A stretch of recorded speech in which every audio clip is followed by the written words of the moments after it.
हाँ जी मलिक साहब, अरे कोत कला है नहीं, जो दरवाजा वाली गली नहीं है, जो मेन दरवाजा है, एक बढ़िया दरवाजा बोले अगर अरे सप्लाई आंधी को नहीं, इसकी वाल लगवा दो अलग से, सप्लाई का पानी नहीं आंदा तो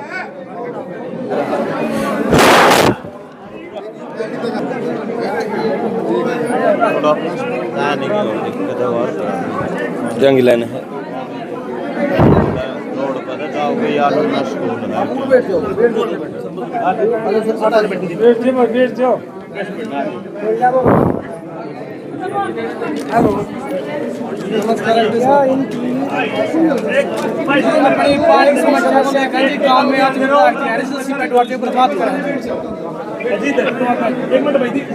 हाँ जी मलिक साहब, अरे कोत कला है नहीं, जो दरवाजा वाली गली नहीं है, जो मेन दरवाजा है, एक बढ़िया दरवाजा बोले अगर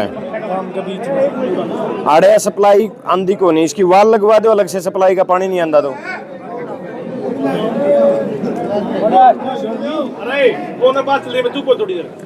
मेरी सुनो, आप कोई लान न्यू तो एक आदमी ना हट जाएगा, एक आदमी की वजह से 50 घर दुखी हों, वो काम थोड़ा ही है।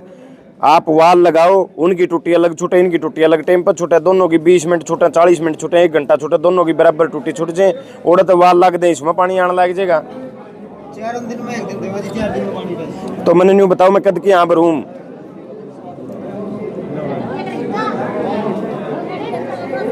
कोई नहीं, 22 तारीख वाला निपटाओ एक बार, और आपसे रिक्वेस्ट है जेई ने कहो एक बार तो पहले इब्बे फोन करो जेई ने, वो जेई की कह रहे हैं कि भाई जेई सुनाई नहीं करता, तो उससे रिक्वेस्ट करके या वाल लगवाओ। धन्यवाद जी बहुत, ठीक है। या तारी वाल लाग जाएगी भाई, वाल लागे पाछा चढ़ने लाग जाएगा जेई तौर राम राम सारे नमो थारी गल्ला प्रीति को थोर भी फिलहाल मेरी गल्ला अपना जस्सी पेटवाड़ विधायक जस्सी पेटवाड़ है जो फिलहाल फ्रेम में दिखाई दे रहे, तो गांव कोतकला में पहुंचे हैं। क्या कुछ लोगों के बीच में समस्याएं देखने को मिली है। समस्याएं तो देखो अपार है, गिनिया नहीं जा सकती। पीने के पानी की लगा लो, निकासी की लगा लो, और भाई जो पत्थर लगा रखे हैं, जो छोटी कोत जो रोड है वो खगड़ा अड्डा है और बड़ा अड्डा उस तक जो पत्थर लगा रखे, एक बड़ी समस्या बन रही है। एक्सीडेंट का बहुत मतलब खतरा बन रहा है, एक्सीडेंट लगातार होते भी आए। तो क्या कुछ समस्याएं जो लोगों को देखने को मिली, लोगों में गांव कोतकला में पहुंचे तो बातचीत करेंगे। गांव कोतकला में पहुंचे, क्या कुछ लोगों के बीच में समस्याएं देखने को मिली।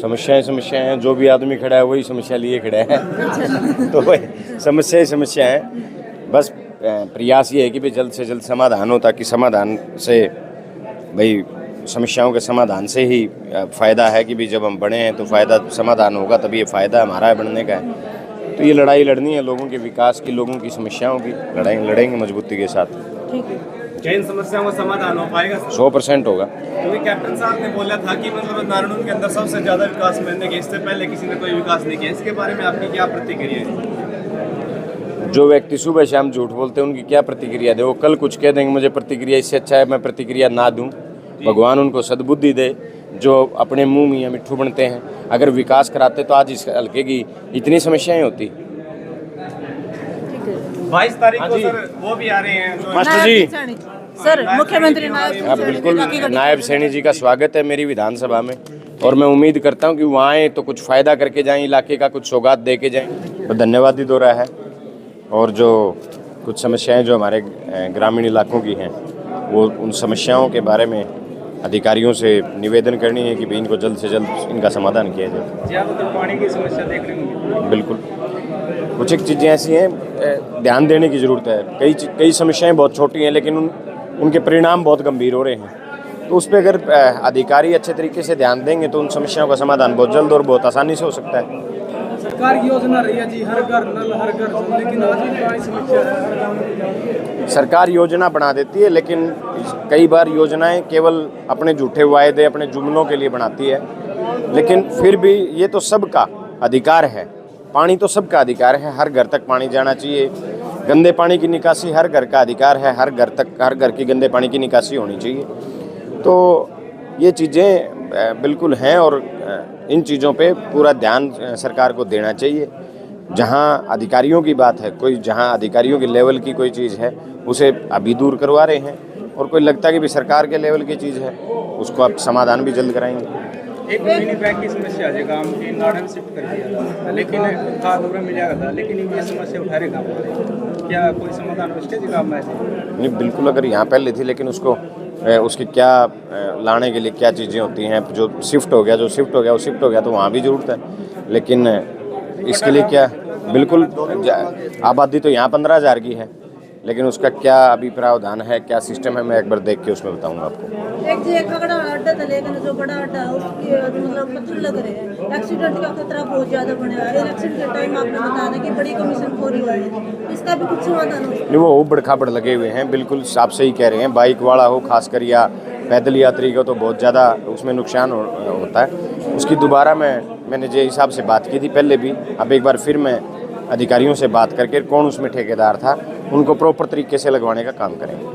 एक किसान दोबारा बॉर्डर में बैठ गए जी, लगातार बैठा और दल्लेवाल साहब से आप मिलकर गए तो तबीयत ज़्यादा खराब बताई जा रही है। हाँ, मैं कल मतलब किसान जायज़ मांग है ये सरकार? नहीं, बिल्कुल जायज़ मांग है। और किसानों को सबसे बड़ी बात तो ये है कि ज़रूरत क्यों पड़ी उनको दोबारा बैठने की, जब एक पूरी दुनिया के किसान 1 साल तक सड़क पे बैठे रहे, 13 महीने तक 700 से ज़्यादा किसान शहीद हुए, तो ऐसी क्या जरूरत पड़ी कि उनको दोबारा बैठना पड़ा। उसका सीधा सा स्पष्ट कारण, इस देश के सर्वोच्च नेता हैं नरेंद्र मोदी जी, प्रधानमंत्री हैं, उन्होंने किसानों से झूठ बोला, झूठ बोल के उन किसानों को से वायदे किए कि भाई हम आपको ये काले कानून वापस लेते हैं और एमएसपी की गारंटी देते हैं, भाई आप एक कमेटी बनाएंगे और जल्द से जल्द एमएसपी की गारंटी देने का काम करेंगे।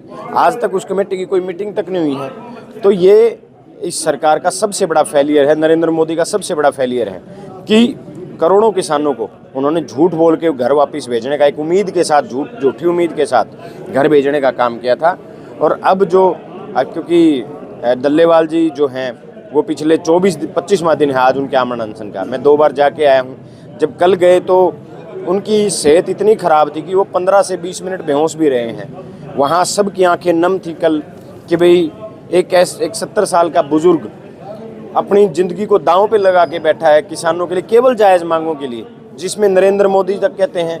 और मैं आपको एक और बात बताऊं, नरेंद्र मोदी जी ने एक सर्वदलीय कमेटी गठित की जिसमें सभी पार्टियों के एमपी थे, जिसमें भारतीय जनता पार्टी के भी एमपी थे। उस सर्वदलीय कमेटी ने, जिसमें भारतीय जनता पार्टी के खुद के एमपी थे, उन सभी एमपीज़ ने, उस कमेटी ने रिपोर्ट सौंपी कि भाई किसानों को वाकई में एमएसपी की लीगल गारंटी की ज़रूरत है। आज किसान के जो हालात हैं वो बहुत ख़राब हैं। उसके बावजूद भारतीय जनता पार्टी किस चीज़ क्यों कोताही बरत रही है, जब उस कमेटी ने, जब उनके खुद के सांसद कह रहे हैं कि भाई किसानों को एमएसपी की ज़रूरत है, और वो कमेटी बनाई किसके द्वारा गई? सरकार के द्वारा बनाई गई थी। तो फिर आप पूरी करो। विधानसभा में जब मैंने एमएसपी का मुद्दा उठाया, मैंने कहा मुख्यमंत्री जी को, आप नारनून छोड़ दीजिए, आप लाडवा आ जाइए। लाडवा तो मुख्यमंत्री की विधानसभा है। मैं डंके की चोट पे कहा था मैंने विधानसभा में मुख्यमंत्री जी को कि मुख्यमंत्री जी, आप अपनी विधानसभा में मुझे 2%, ओनली 2% किसान विधानसभा में लाडवा में ऐसे दिखा दो जिनको दान एमएसपी पे जिनका खरीदा गया, मैं इस विधानसभा से तुरंत चला जाऊंगा छोड़ के। पूरे हरियाणा प्रदेश में 1% भी किसान का धान एमएसपी के ऊपर नहीं बिका। मिलर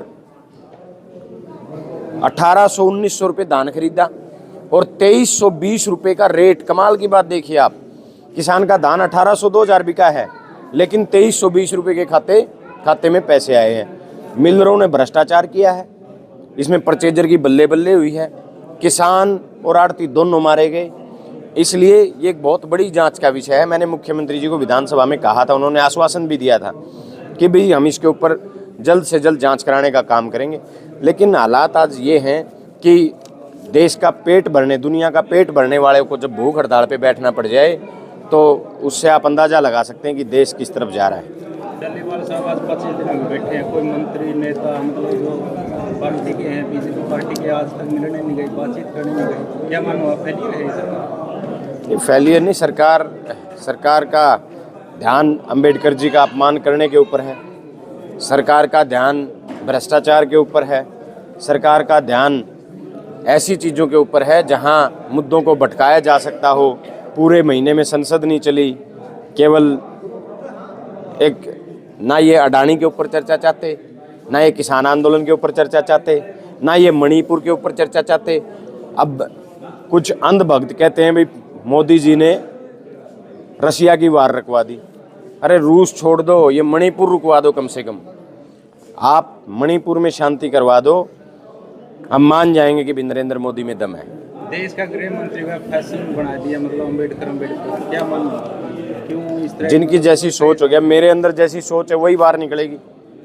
अब अगर संविधान बनाने वाले देश का गृह मंत्री, जिसके हाथ में इस पूरे देश की कानून व्यवस्था है, वही अगर संविधान बनाने वाले, संविधान के निर्माता, इस देश की सबसे बड़ी मूर्ति जो बाबा साहब भीमराव अंबेडकर हैं, उनके बारे में ऐसे अपशब्द कह रहा है देश का गृह मंत्री, तो आप समझ सकते हैं कि भी उनके अंदर उनकी सोच कैसी है। उनकी सोच सिर्फ एक है, जात पात, और इस बीजेपी की दुकान में जात पात और धर्म के अलावा कुछ नहीं है, केवल जात पात और धर्म के मुद्दों के ऊपर आपस में बांटने का काम करते हैं।